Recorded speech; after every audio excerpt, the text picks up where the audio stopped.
অনেকের পরের দিন পরীক্ষা। প্রস্তুতি শেষ করে অনেকে ঘুমানোর প্রস্তুতি নিচ্ছে, কেউ কেউ মোবাইলে ব্যস্ত। যারা হলে থাকে না তারাও ঘুমানোর প্রস্তুতি নিচ্ছে। হঠাৎ ফোনে মেসেজ আসে, ড্যাফোডিল আর সিটি ভার্সিটির স্টুডেন্টদের ভিতর একটা ঝামেলা সৃষ্টি হয়েছে। বেশিরভাগ ছাত্র তখনও জানেই না এর পিছনে আসলে কারণটা কি। সকলেই ব্যাপারটার কারণটা খোঁজা শুরু করে। হলের ছাত্ররা ব্যাপারটা টের পায় আরও কিছুক্ষণ আগেই। তখনও ব্যাপারটাকে খুব বেশি গুরুত্ব দেওয়া শুরু করেনি কেউ। সবাই ভাবছিল যাদের ভিতর সমস্যা সৃষ্টি হয়েছে, শিক্ষক বা কর্তৃপক্ষ এদের সমাধানে এগিয়ে আসবে। তাই হলে না থাকা অনেকেই তখন ঘুমিয়ে যায়।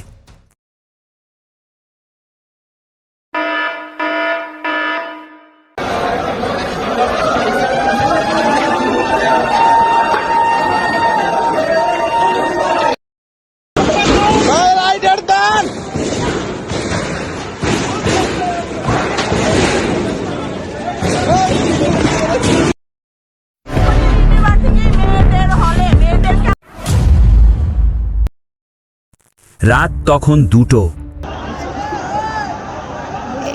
এই যে একটা ড্রোন, ড্যাফোডিলের ড্রোন মনে হইতেছে। এই যে সবুজ লাল বাতি জ্বলতেছে, এটা হলের জানলা থেকে দেখা যায় ক্যাম্পাসের আকাশে ড্রোন উড়ছে। ব্যাপারটা আতঙ্কের কারণ। এত রাতে একটা বিশ্ববিদ্যালয়ের ওপর কোন কারণে ড্রোন মহড়া দিচ্ছে? আকস্মিকভাবে তখন ড্যাফোডিলের বেশ কিছু ছাত্র হামলা করে। হলের সাধারণ শিক্ষার্থী অথবা বাইরের সাধারণ শিক্ষার্থী একজনও এই ব্যাপারে জানেই না যে এই হামলার আসলে কারণ কি। হঠাৎ করেই এমন হওয়ায় শিক্ষকদের সাথেও যোগাযোগ করা যাচ্ছিল না তখন। হলে অবস্থান নেওয়া একজন শিক্ষক পরিস্থিতি সামাল নেওয়ার চেষ্টা করলে গুরুতরভাবে আহত করা হয় তাকেও।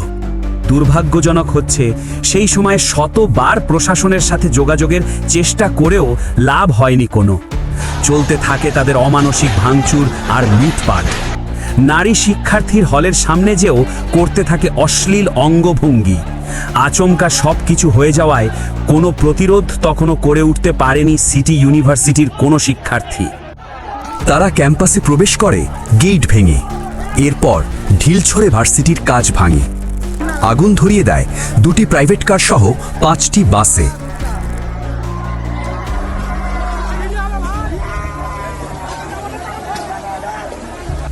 প্রশাসনিক ভবনের গেট ভেঙে অ্যাকাউন্টসে প্রবেশ করে লুটপাট করতে থাকে টাকা পয়সা এবং বিভিন্ন দরকারি ডকুমেন্টস।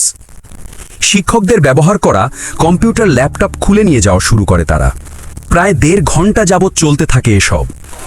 পরবর্তীতে এদের মধ্যে 13 জন ধরা পড়ে সিটি ইউনিভার্সিটির ছাত্রদের কাছে।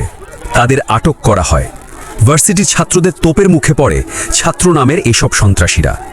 তখন রাত 4টা।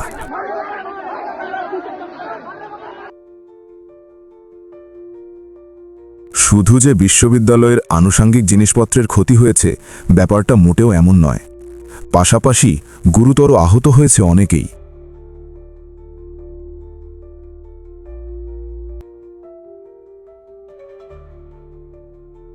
বিশ্ববিদ্যালয়ের বাইরের দোকানপাটও তারা ছাড়েনি। সেখানেও ভাঙচুর সহ লুটপাট চালিয়েছে তারা। আমি সন্তানদের নিয়ে এখানে খুব কষ্ট করেছি। আমার প্রায় 1 লক্ষ টাকার ক্ষতি করছে। নেক্কারজনক এই ঘটনা পুরো দেশে এই প্রথম ঘটল। এর আগেও হয়তো 2 পক্ষের ভেতর বিরোধ ছিল, তবে শিক্ষা প্রতিষ্ঠানে আগুন দেওয়াটা এই প্রথম। সত্যি বলতে সবাই ভেবেছিল তাদের সন্ত্রাসী কর্মকাণ্ডতে তাদের বিশ্ববিদ্যালয়ের সাধারণ শিক্ষার্থীরাও লজ্জিত হবে, আর শিক্ষকরা এই ব্যাপারে এমন কোনো ব্যবস্থা গ্রহণ করবেন যেন পরবর্তীতে এমন ঘটনাকেও ঘটানোর সাহস না করে। কিন্তু সকলের ভাবনা ভুল প্রমাণ করে দিয়ে সকালেই উল্লাসে মেতে ওঠে পুরো বিশ্ববিদ্যালয়ের শিক্ষার্থীরা।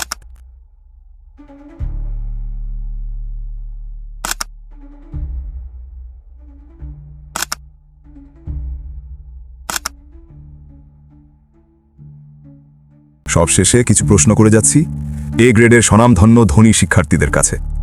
সংঘর্ষ যদি 2 পক্ষের কিছু ছাত্রের মধ্যে হয় তাহলে শাস্তিও তাদের হওয়া উচিত। কেন সিটি ইউনিভার্সিটির সাধারণ শিক্ষার্থীদের ক্লাস বন্ধ হলো? কেন তাদের ল্যাব ক্ষতিগ্রস্ত হলো? কেন হলে থাকা শিক্ষার্থী যারা ঘটনার সূত্রপাতও জানে না তারা আহত হলো? কেনই বা পাশের দোকানদার যে অনেক স্বপ্ন নিয়ে ব্যবসা শুরু করেছিল তার স্বপ্ন শেষ হয়ে গেল? গঠনমূলক কোনো উত্তর কি আপনারা দিতে পারবেন? যদি ক্ষমতা দেখানোর ইচ্ছাই থাকে তাহলে মাদক ব্যবসায়ীদের সাথে দেখান, দুর্নীতিবাজদের সাথে দেখান, অসৎ লোকদের সাথে দেখান।